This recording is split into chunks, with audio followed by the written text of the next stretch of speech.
Telangana assembly సమావేశాలు నేడు 4వ రోజు కొనసాగనున్నాయి. తెలంగాణ సర్కార్ అసెంబ్లీలో కీలక బిల్లులు ప్రవేశపెట్టనుంది. ఉదయం 10 గంటలకు సభలో ప్రశ్నోత్తరాలతో సభ ప్రారంభం కానుంది.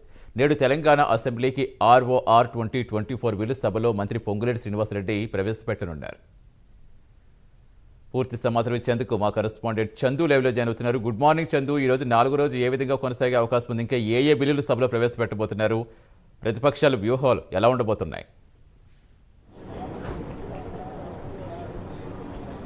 Good morning Satish. మరి కాసేపట్లో తెలంగాణ అసెంబ్లీ 4వ రోజు సమావేశాలు ప్రారంభం కాబోతున్నాయి. ప్రారంభమైన వెంటనే ప్రశ్నోత్తరాలు కార్యక్రమం ఉంటుంది. అదేవిధంగా ప్రశ్నోత్తరాల్లో ప్రధానంగా విద్యార్థులకు విదేశీ విద్యా ఉపకార వేతనాలు, అదేవిధంగా కరీంనగర్, కామారెడ్డి, ఎల్లారెడ్డి రహదారి జాతీయ రహదారిగా మార్పు, రేషన్ కార్డుల జారీ, ప్రైవేట్ రంగంలో రిజర్వేషన్ల అమలు, మహిళలకు వడ్డీ లేని రుణాలు, గ్రామ పంచాయతీలకు పెండింగ్లో ఉన్నటువంటి స్టాంప్ డ్యూటీ వాటా విడుదల, మల్కాజిగిరి నియోజకవర్గంలో రోడ్డు, అండర్ బ్రిడ్జిలు, హైదరాబాద్ నగరంలో ప్రపంచ స్థాయి సామర్థ్య కేంద్రం, ఫణిగిరి మరియు రుద్రమదేవి చెరువులకు పర్యాటక ప్రాంతాలుగా అభివృద్ధితో పాటు పలు ప్రశ్నలు కూడా అసెంబ్లీలో వస్తాయి. అదేవిధంగా నేడు తెలంగాణ అసెంబ్లీలో కొన్ని బిల్లులు అయితే ఇంట్రడ్యూస్ చేస్తున్నారు. ముఖ్యంగా తెలంగాణలో జీతాలు, అదేవిధంగా పింఛన్లలో ఎవరైతే అనర్హులు ఉన్నారో వాళ్ళని ఏరివేసేటువంటి కార్యక్రమం సంబంధించిన ఒక బిల్లును అయితే ఈరోజు అసెంబ్లీలో ప్రవేశపెడతారు. అదేవిధంగా తెలంగాణ భూభారతి 2020 అంటే కొత్త ROR చట్టం సంబంధించిన బిల్లును కూడా అసెంబ్లీలో ఈరోజు ప్రవేశపెడతారు. ఆ తర్వాత గురుకుల ప్రభుత్వ పాఠశాలలో కల్పిస్తున్న సౌకర్యాలపైన ఒక స్వల్పకాలిక చర్చ కూడా ఉండబోతుంది. ముఖ్యంగా చూసినట్టయితే ఇందులో ప్రధానంగా ఆ కొత్త ROR చట్టం ఏదైతే ఉందో అది చాలా ఇంపార్టెంట్. ఎందుకంటే ఇప్పటికే గత ప్రభుత్వం ధరణి పోర్టల్ను తీసుకొచ్చింది. ధరణి వల్ల మొత్తం బీఆర్ఎస్ పార్టీ నాయకులు లబ్ధి పొందారు. ధరణి పేరుతో భూములు కాజేశారు అనేటువంటి ఒక ఆరోపణ గత కొన్ని సంవత్సరాలుగా కాంగ్రెస్ పార్టీ చేస్తూ ఉంది. ఈ క్రమంలోనే ధరణిని రద్దు చేయాలి, ఖచ్చితంగా కొత్త ROR చట్టాన్ని తీసుకురావాలని కూడా ప్రభుత్వం భావించిన నేపథ్యం ఈరోజు అసెంబ్లీలో ఆ బిల్లును ప్రవేశపెడుతున్నారు. ఇప్పటికే ఆ చట్టంపై పూర్తి స్థాయిలో కసరత్తు చేశారు. ముసాయిదా బిల్లును కూడా సిద్ధం చేశారు.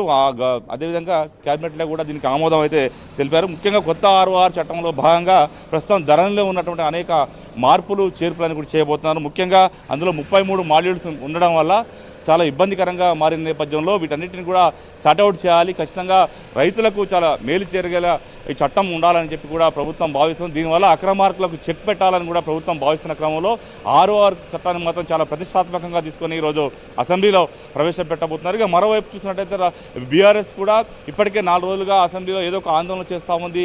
మొదటి రోజు అదానీ, అదేవిధంగా రేవంత్ రెడ్డి ఫోటోలతో ఉన్న టీషర్ట్ని వేసుకొని నిరసన తెలిపింది. మరోవైపు లగచర్ల రైతులకు మద్దతుగా నిన్న బేడీలు వేసుకొని, నల్ల షర్ట్లు వేసుకొని కూడా నిరసన తెలిపారు.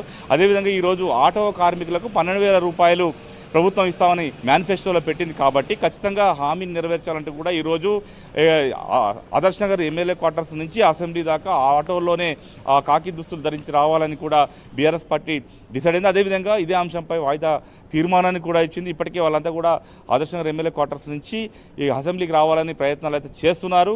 అయితే ప్రధానంగా ఇప్పటికే పోలీసులు అయితే భారీగా గన్ పార్క్ వద్ద మోహరించారు. వాళ్ళని ఆ ఆటోలో లోపలికి రానిచ్చేట పరిస్థితి అయితే మనకు కనిపించడం లేదు. మరోవైపు రైతు రుణమాఫీ సంబంధించి బీజేపీ వాయిదా తీర్మానం ఇచ్చింది. ఎందుకంటే రైతు రుణమాఫీ పూర్తి స్థాయిలో కాలేదు. చాలామంది రైతులకు కాలేదు. 22 లక్షల మంది రైతులు మొత్తం వీళ్ళు చూసుకుంటే 45 లక్షల మందికి ఇస్తున్నారు. కానీ ఇప్పటివరకు అలాంటిది జరగలేదు. కాబట్టి ఖచ్చితంగా రైతు రుణమాఫీ చేయాలని కూడా అసెంబ్లీలో వాయిదా తీర్మానం బీజేపీ ఇచ్చింది. బీజేపీ కూడా ఈ చర్చకు పట్టుబట్టేటువంటి అవకాశం అయితే చాలా స్పష్టంగా కనిపిస్తుంది. మరోవైపు ప్రధాన ప్రతిపక్షంగా మాత్రం బీఆర్ఎస్ రోజుకో నిరసన కార్యక్రమాన్ని తెలుపుతోంది, అసెంబ్లీని సమీపజేస్తోంది. అసెంబ్లీలో వాయిదా తీర్మానం ఖచ్చితంగా ఏదైతే వాళ్ళు అంశాలు ఇచ్చారో లగచర్ల సంబంధించిన రైతులను విడుదల చేయాలని చెప్పి పెద్ద ఎత్తున ఆందోళన చేస్తూ నిన్న కూడా సభలో సమీపజేశారు, పట్టుబట్టారు. కానీ ప్రభుత్వం అయితే అవకాశం ఇవ్వలేదు, సభను వాయిదా వేసింది. ఈ రోజు ఆటో కార్మికుల సమస్యలపైన ప్రధానంగా చర్చించాలని కూడా పట్టుబట్టే అవకాశం అయితే మనకు కనిపిస్తుంది. ఎందుకంటే ఏదైతే స్కీమ్ తీసుకొచ్చిందో మహాలక్ష్మి స్కీమ్ తీసుకొచ్చింది, ఉచిత బస్సు మహిళలకు ప్రభుత్వం తీసుకొచ్చిన క్రమంలో ఆటో కార్మికుల కూడా ఆత్మహత్యలు చేసుకుంటున్నారు గత సంవత్సర కాలంగా అని చెప్పి బీఆర్ఎస్ ఆరోపణ చేస్తుంది. దీనివల్ల ఆటో కార్మికులకు ఏదైతే గిరాకీ తగ్గిపోయిందనేటువంటి అంశాన్ని కూడా చెప్తా ఉంది. ఈ క్రమంలో ఖచ్చితంగా 12,000 రూపాయలు వాళ్ళకి ఇస్తే కొంత ఊరట లభిస్తుందనేటువంటి చెప్తుంది.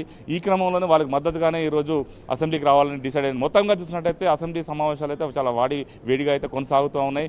అసెంబ్లీలో పెద్దగా చర్చలేమి ఇప్పటివరకు జరగకపోయినా అసెంబ్లీ బయట మాత్రం బీఆర్ఎస్ పార్టీ పెద్ద ఎత్తున ఆందోళన అయితే కొనసాగిస్తున్న క్రమంలో ఈరోజు అసెంబ్లీలో మాత్రం చాలా వాడివేడిగా చర్చ జరిగే అవకాశం కనిపిస్తుంది. రేపు ఖచ్చితంగా ROR చట్టంపై చర్చ జరిగే అవకాశం కనిపిస్తున్న నేపథ్యంలో రేపు ROR చట్టంపై 2 పార్టీల మధ్య కూడా ఘర్షణ వాతావరణం చెలరేగే అవకాశం అయితే చాలా స్పష్టంగా కనిపిస్తోంది. Satish. Right, thank you Chandu.